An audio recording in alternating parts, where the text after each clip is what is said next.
बहुत सारे पशुपालक भाइयों का मेरे सामने प्रश्न होता है कि दूध निकालने की सही विधि कौन सी है। दूध निकालने की बहुत सारी विधियां हैं। एक मशीन द्वारा दूध निकालते हैं और हाथ द्वारा निकालते हैं। हाथ से दूध निकालने की भी बहुत सारी विधियां हैं। हाथ से दूध निकालने में बहुत सारे लोग अंगूठे के द्वारा निकालते हैं, यानी कि अंगूठे को अपने हथेली के बीच में रखते हैं और फिर दूध निकालते हैं।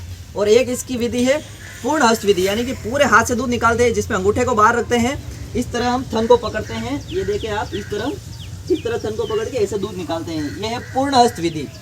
जो अंगूठा वाली विधि है वह विधि सही नहीं है।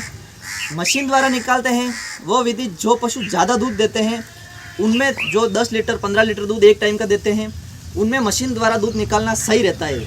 और हाथ द्वारा हम जो दूध निकालते हैं, जिनके पास मिल्किंग मशीन नहीं है, हाथ द्वारा अंगूठा वाली विधि आप उपयोग ना करें। अंगूठा वाली विधि सही नहीं है। अंगूठा वाली विधि में क्या होता है कि जो अंगूठा बीच में रहता है हथेली के और थन के बीच में, तो उससे क्या होता है कि थन पशु को आराम महसूस नहीं होता, यानी कि थन में उसके थोड़ा यूँ उसको दर्द महसूस होता है, जिस कारण पशु क्या है कि दूध ऊपर चढ़ा देता है, क्योंकि उसको दर्द होगा। ज़्यादा देर तक आप दूध निकालोगे तो उसको दर्द महसूस होगा, जिस कारण वो क्या करेगा, दूध को ऊपर चढ़ा देगा।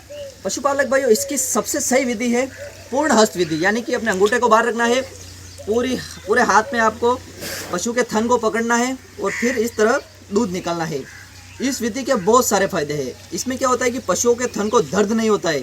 दर्द नहीं होगा तो पशु क्या रिलैक्स फील करेगा, तो वो दूध उतारता रहेगा, यानी कि दूध को ऊपर नहीं चढ़ाएगा, जिससे पशु का सारा दूध निकल जाएगा। इसका दूसरा फायदा यह है कि जो पशु है, पशुओं के थनों में गठान नहीं होती है। गठान नहीं होगी तो उसमें थनैला रोग नहीं होगा, या अन्य जो गठान या आदि समस्या नहीं होगी पशुओं में।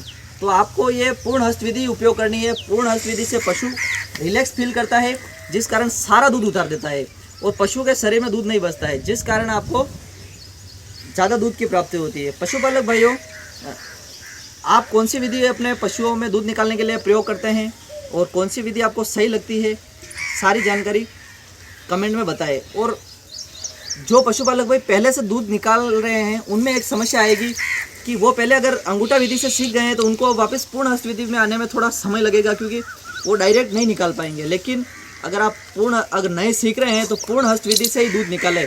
पूर्ण हस्त विधि का सबसे अच्छा फायदा यह है कि आप इस तरह दूध निकालोगे तो आपके अंगूठे बीच में नहीं रहेंगे, तो अंगूठे पे जोर नहीं पड़ेगा, जिससे आपके हाथ में दर्द नहीं होगा। अगर आप ज़्यादा दूध भी निकालोगे, 2-4 पशुओं का दूध भी निकालोगे, तो भी आपके हाथों में दर्द नहीं होगा। लेकिन अगर आप अंगूठा विधि से करोगे तो आपको रुक कर दूध निकालना पड़ेगा, यानी कि आप जैसे 10 लीटर आपका पशु दूध दे रहा है तो आप पहले 3 लीटर निकालोगे, फिर वापस रुकोगे, फिर वापस 3 लीटर निकालोगे। इसमें समय ज़्यादा लगेगा। और समय ज़्यादा लगने में एक चक्कर है कि पशुओं में जो दूध स्त्रावण, यानी पशुओं को दूध नीचे उतारने का जो काम करता है, वो एक हार्मोन होता है। वो हार्मोन क्या होता है, उसका असर सिर्फ 7 मिनट तक ही रहता है।